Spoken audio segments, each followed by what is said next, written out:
Olá, seja bem-vinda, seja bem-vindo a mais uma conversa aprofundada aqui no The Deep Dive.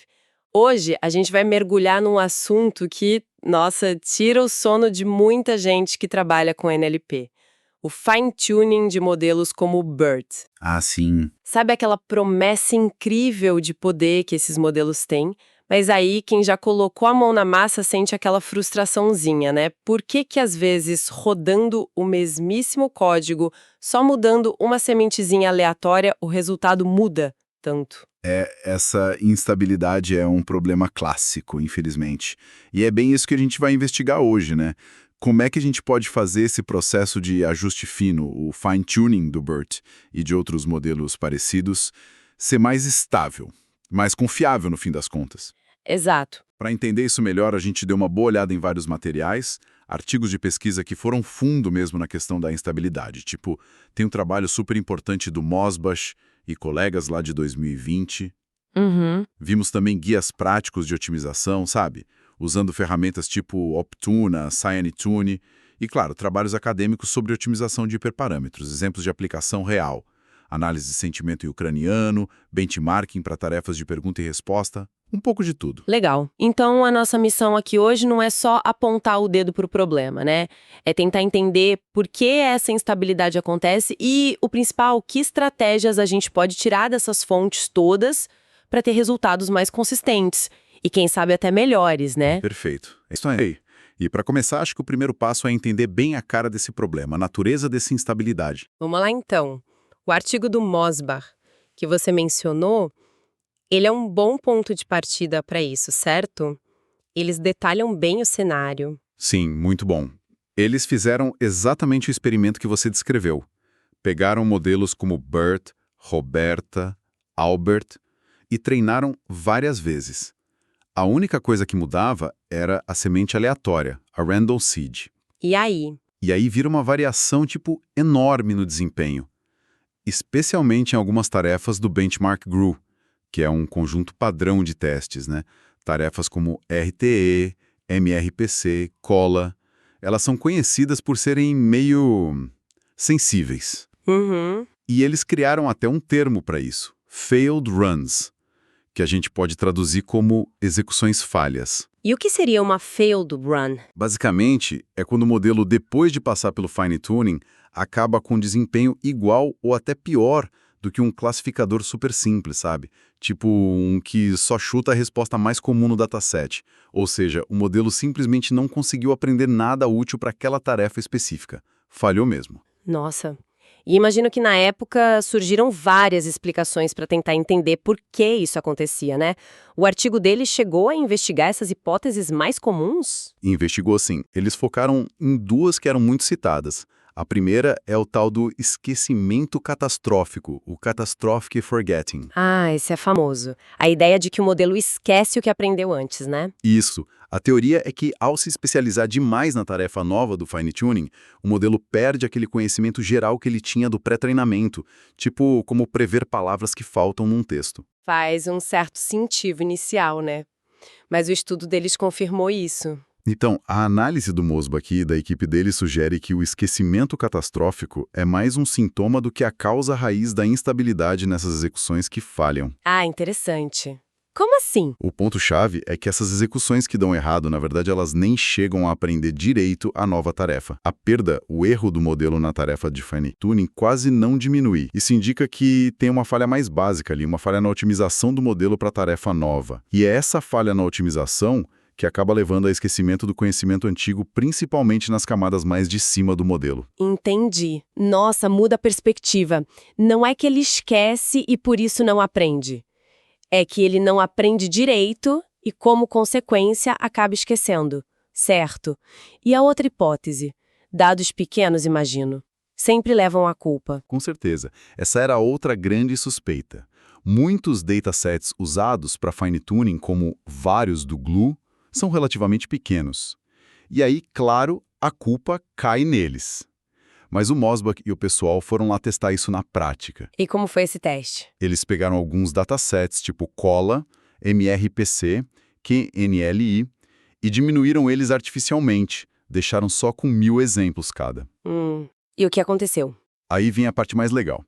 Se eles treinavam nesses datasets minúsculos pelo mesmo número de épocas que usariam no dataset completo, o que significa, na prática, bem menos passos de otimização, menos iterações, aí sim a instabilidade aumentava, mais execuções falhavam. Ah, então confirmou a hipótese. Calma, porque aí eles fizeram o contrário.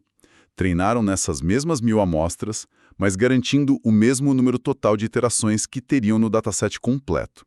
Basicamente, treinaram por muito mais épocas. E E a estabilidade voltou.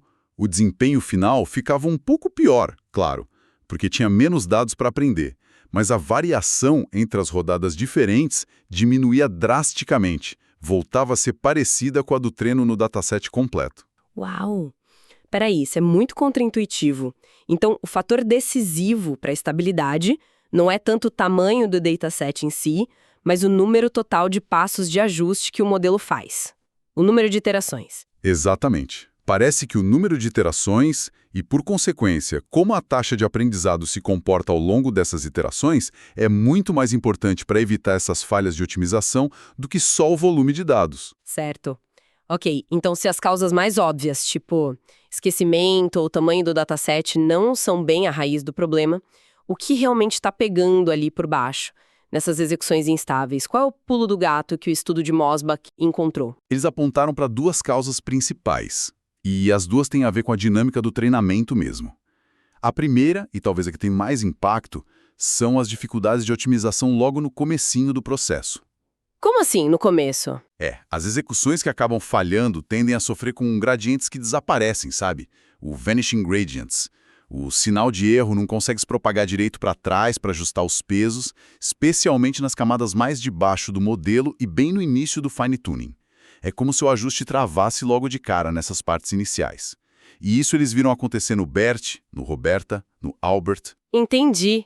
E o otimizador, o Adam, que todo mundo usa, como ele entra nessa história? Ele tem um papel super importante. Especificamente uma coisinha chamada correção de viés, Bias Correction, que está ligada aos parâmetros internos dele, o beta 1 e o beta 2. Essa correção, que aliás muitas vezes já vem ligada por padrão nas implementações, faz uma coisa interessante. O quê? Ela ajusta as estimativas de momento, que são tipo médias móveis dos gradientes, bem nos primeiros passos do treino. Na prática, isso funciona como uma espécie de aquecimento, warm-up, implícito para a taxa de aprendizado. Começa com passos menores e vai aumentando. O artigo mostra que garantir que essa correção de viés esteja ativa deixa o fine-tuning mais estável, especialmente em tarefas mais chatinhas como o RTE para o Bert e para o Albert, e permite até usar taxas de aprendizado um pouquinho maiores com mais segurança. Que detalhe técnico, mas que faz uma diferença enorme, pelo visto. Fascinante.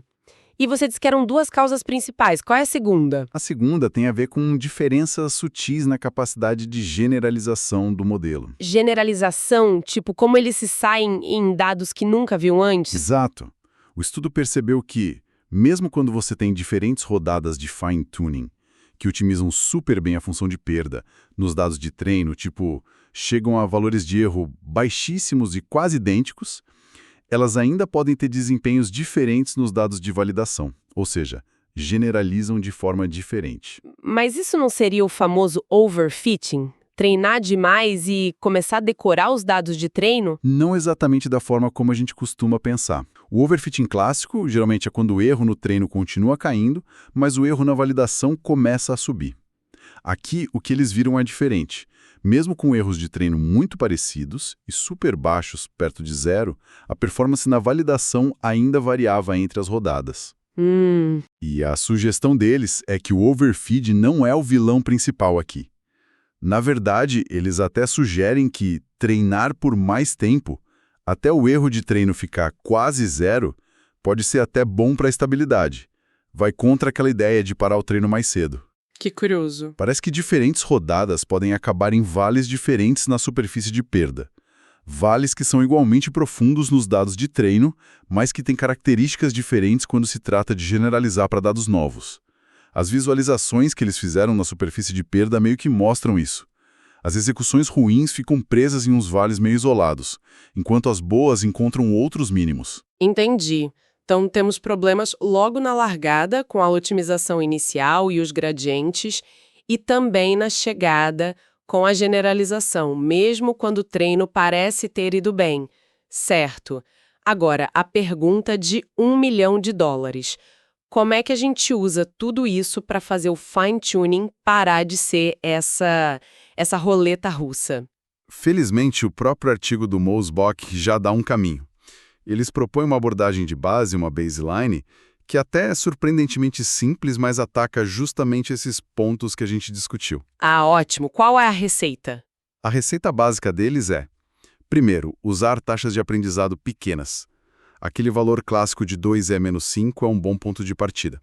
E junto com isso, verificar se a correção de viés do Adam tá ligada, o que, como a gente falou, geralmente já tá. Ok, isso parece padrão. E o segundo ingrediente? O segundo, e esse talvez seja o mais importante e o mais contraintuitivo, é aumentar bastante o número de iterações de treinamento. Aumentar, mas a gente não tenta treinar o mínimo possível para evitar overfitting? Pois é, mas lembra que eles viram que treinar mais até a perda de treino ficar quase zero pode ajudar na estabilidade. A recomendação deles é essa: treine até o erro no treino zerar, ou chegar muito perto disso, especialmente se você estiver trabalhando com um dataset pequenos. Eles dão um exemplo do RTE lá no artigo. Só de aumentar de 3 para 20 épocas, a estabilidade e o desempenho médio melhoraram muito. Nossa, então a receita é basicamente taxa de aprendizado baixa, Adam com correção de viés e paciência para treinar por mais tempo. É isso? Basicamente, é um ótimo ponto de partida para garantir a estabilidade. Ok, isso já ajuda demais a evitar aquelas falhas catastróficas. Mas e se a gente quiser ir além? Não só ter estabilidade, mas também achar aquela configuração ótima, sabe? Espremer a performance ao máximo. Aí imagino que a coisa fica mais complexa, né? Exatamente. É aí que entra a otimização de hiperparâmetros, o famoso HPO, Hyperparameter Optimization. As outras fontes que a gente olhou entram bem nesse detalhe, os guias do Optuna, do Scientune, o material da AWS, a monografia do Reis. Certo. E o que é HPO exatamente para quem não está familiarizado? HPO é, na essência, um processo automatizado para buscar de forma sistemática a melhor combinação possível daqueles parâmetros que a gente define antes de começar o treinamento, os hiperparâmetros. O objetivo é achar a combinação que maximiza ou minimiza alguma métrica que a gente escolheu, como a acurácia, por exemplo. E que tipo de coisa a gente está tentando otimizar com o HPO? Quais são esses botões que a gente ajusta?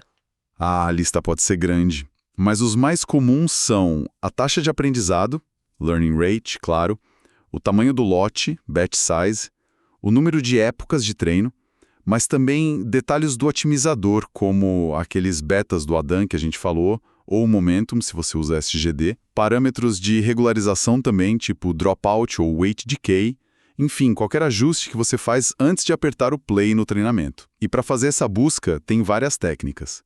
As mais clássicas são o Grid Search, que testa tudo numa grade que você define.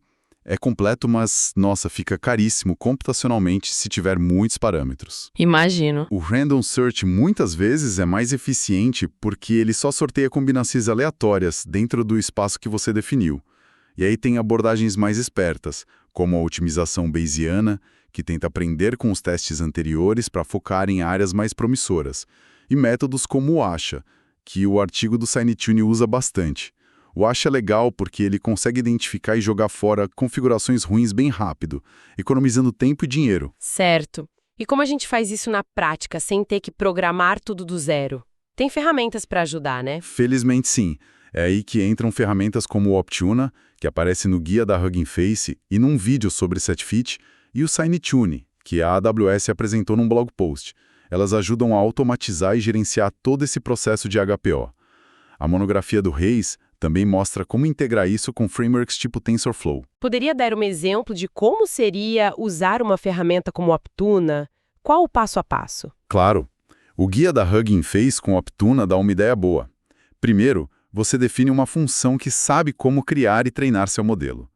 Aí, o passo crucial. você define o espaço de busca. Diz quais hiperparâmetros quer otimizar e quais valores ou faixas eles podem ter. Por exemplo, taxa de aprendizado entre 1 e -6 e 1 e -4, batch size pode ser 8, 16 ou 32, número de épocas de 1 a 10. Ah, legal. E olha que interessante, o artigo do SignTune mostra que dá até para incluir a escolha do modelo base como um hiperparâmetro. Tipo, o modelo pode ser BERT base ou Roberta base. A ferramenta testa isso também. Uau! Depois de definir o espaço de busca, você define a função objetivo. Essa função vai receber uma combinação de hiperparâmetros, vai treinar o modelo com eles e vai retornar a métrica que você quer otimizar. Por exemplo, quero maximizar a acurácia F1 na validação. Aí a ferramenta de HPO entra em ação. Ela começa a rodar vários trials ou tentativas. Em cada trial, ela pega uma combinação diferente de hiperparâmetros, sugerida pelo algoritmo de busca dela, seja aleatório, bayesiano, acha e chama a sua função objetivo. E vai guardando os resultados. Exato. É super importante rastrear os resultados de cada trial. O Optuna, por exemplo, pode salvar tudo num banco de dados simples, tipo SQLite. Assim você pode analisar depois, ver o que funcionou, o que não funcionou, ou até parar e continuar a otimização mais tarde. E no final? No final, você consegue visualizar tudo isso, ver gráficos de como a métrica foi melhorando, descobrir quais parâmetros tiveram mais impacto e, claro, pegar a melhor combinação de hiperparâmetros que a ferramenta encontrou e usar para treinar o seu modelo final, definitivo. O SignTune vai até além, permitindo otimização multi-objetivo, tipo buscar um equilíbrio entre performance e custo, otimizando até o tipo de máquina que você vai usar na nuvem. Nossa, isso parece extremamente poderoso, mas imagino que não seja de graça, né? Deve consumir um tempo e um poder computacional consideráveis. Sem dúvida alguma. Esse é um ponto que aparece direto nas fontes. O vídeo do SetFit, o artigo do Grid Search, a monografia do Reis. Todos comentam que rodar HPO pode levar horas, às vezes dias, dependendo do modelo, do tamanho do espaço de busca, de quantos trials você quer rodar. É aquela troca. Você economiza o esforço manual de ficar testando na mão, mas gasta mais em computação para busca automatizada. Entendido. Então, recapitulando. Temos a abordagem do Mosbar como uma base sólida para buscar estabilidade e o HPO como uma ferramenta mais avançada para realmente otimizar, para espremer a performance. Como essas duas ideias se refletem nos resultados práticos que as fontes mostraram? A baseline do Mosbar funcionou mesmo na prática? Funcionou, e funcionou bem. Se a gente voltar lá na tabela 1 do artigo deles, a baseline simples, que é taxa de aprendizado baixa, correção de viés ativa e mais iterações, mostrou uma melhora bem clara. O desvio padrão do desempenho, que mede a instabilidade, caiu muito nas tarefas mais problemáticas, RTE, MRPC, cola. Ah, que bom! E não só isso, o desempenho médio e até o desempenho máximo também melhoraram, em comparação com abordagens anteriores que eles testaram, incluindo uma técnica chamada Mix-Out que também tentava estabilizar. Ou seja, a receita simples resultou em menos execuções falhas e, no geral, resultados melhores. Excelente. E o HPO? Fora desses benchmarks mais acadêmicos, a gente viu exemplos dele funcionando em cenários reais? Vimos sim. O guia da Hugging Face, usando o Optuna, por exemplo, mostrou como o HPO encontrou bons valores para a taxa de aprendizado e weight decay num problema de classificação de sentimento. Já o artigo da AWS sobre o CineTune foi mais direto nos benchmarks Gluon mesmo, e mostrou ganhos relativos de 1 a 4% só com HPO nos hiperparâmetros normais, usando ASHA. E o mais impressionante, eles tiveram um salto adicional de uns 5% quando deixaram o HPO escolher também qual era o melhor modelo pré-treinado para cada tarefa. Isso mostra bem o potencial que essa busca sistemática tem para encontrar ganhos que a gente talvez não achasse na mão. Interessante. Mas aí, por outro lado, a gente tem aquele artigo da análise de sentimento em ucraniano. Eles fizeram o fine-tuning de vários modelos diferentes BERT multilingue, Distil-BERT, XLM Roberta e até um Roberta treinado especificamente para ucraniano. E eles usaram hiperparâmetros fixos, aqueles valores bem conhecidos, LR2E-5, BET 16 ou 32, 3 épocas. E como foi? Eles conseguiram resultados muito bons, acurácias ali na casa dos 90 a 91%. Isso mostra que seguir a abordagem baseline, usando parâmetros razoáveis e conhecidos que talvez já incorporem a ideia do Moresbach de usar LR baixo, pode sim levar a ótimos resultados mesmo sem um processo de HPO super extenso. Ah, então nem sempre precisa do HPO super complexo. Exato. Mas eles mesmos destacam os trade-offs que um HPO poderia ajudar a otimizar, sabe? O de Stilbert foi bem mais rápido de treinar, o XLM Robert deu a melhor acurácia por uma margem pequena e o Wooker Robert apareceu ter o melhor equilíbrio entre tempo e performance. O HPO poderia ajudar a encontrar o ponto ótimo nesse equilíbrio. Entendi. E aquele outro artigo que você mencionou sobre question answering, o Dorsey, o que ele trouxe para a conversa? Aquele é legal, porque eles usaram o grid search, a força bruta mesmo, para ver o impacto de hiperparâmetros bem específicos da tarefa de QA. Coisas como o tamanho máximo da sequência, MSL, o passo que o documento anda, DS, o tamanho máximo da pergunta, MQL, além do tamanho do batch. Certo. E eles testaram isso em modelos diferentes, BERT, Albert, Longformer. O resultado foi claro. Combinações diferentes desses parâmetros mudavam bastante o desempenho, e o que era bom para um modelo ou para um tipo de dataset, se as perguntas eram reescritas ou não era necessariamente bom para o outro. O Albert foi melhor num cenário, o Longformer foi melhor em outro. Ah, então reforça aquela ideia de que não tem receita de bolo universal, né? Exatamente. Mostra que o ajuste fino dos hiperparâmetros, seja feito na mão com cuidado, seja via HPO, é super importante para o contexto específico da sua tarefa e do seu modelo. Certo. Então, juntando todas essas peças, qual é a grande mensagem que fica? Parece que o caminho para a gente conseguir domar o fine-tuning do BERT está ficando um pouco mais claro, né? Eu acho que sim. A mensagem principal para mim é que, apesar de sempre ter um componente de aleatoriedade, aquela instabilidade mais severa que frustra tanto a gente, não é só azar. Muitas vezes, ela vem de problemas de otimização que a gente pode entender e principalmente pode mitigar, como essa questão dos gradientes sumindo logo no começo. O fine-tuning não precisa ser uma caixa preta totalmente imprevisível. E as lições práticas? O que a gente que trabalha com isso pode levar para o dia a dia de forma mais concreta? Olha, eu destacaria 2 estratégias que se complementam. Primeira, adota aquela abordagem de base mais robusta e inspirada no trabalho do Mosbach. Usa taxas de aprendizado mais conservadoras, tipo 2E-5, confere se a correção de viés do Adam está ativa e o ponto-chave, não tenha medo de treinar por mais iterações, especialmente se o seu dataset for pequeno. Tenta mirar numa perda de treino bem próxima de 0. Só isso já deve aumentar bastante a estabilidade. Ok, essa é a base. Segunda estratégia. Para quem está buscando espremer a performance ao máximo ou está lidando com um problema onde muitos parâmetros podem influenciar o resultado, como naquele exemplo do QA, aí sim vale a pena investir em HPO sistemático. Usar ferramentas como Optuna ou SignTune pode compensar bastante. Elas automatizam a busca pelas configurações ideais e podem até ajudar a otimizar aqueles trade-offs entre performance e custo, por exemplo. Excelente resumo. E para a gente fechar, tem aquela reflexão final que o artigo do Mosbach deixou no ar sobre a generalização, que é bem intrigante, né? Mesmo quando a otimização no treino parece perfeita, erro quase 0, igualzinho entre várias rodadas, os modelos ainda podem generalizar de formas diferentes. Exato. É um ponto que dá o que pensar. Pior generalização. E nem mesmo garante uma generalização consistente entre rodadas que pareciam ter chegado no mesmo lugar. Que outros fatores mais sutis que acontecem ali durante o treinamento estão influenciando isso. O que realmente diferencia um mínimo lá na superfície de perda, que representa um entendimento mais genuíno dos dados, de um outro que é só uma memorização mais superficial. Mesmo que os dois tenham o mesmo valor de erro no treino. O que define a qualidade daquele ponto de convergência, além só da profundidade numérica dele. Fica aí a pergunta, né? Pra gente continuar explorando e pensando a respeito.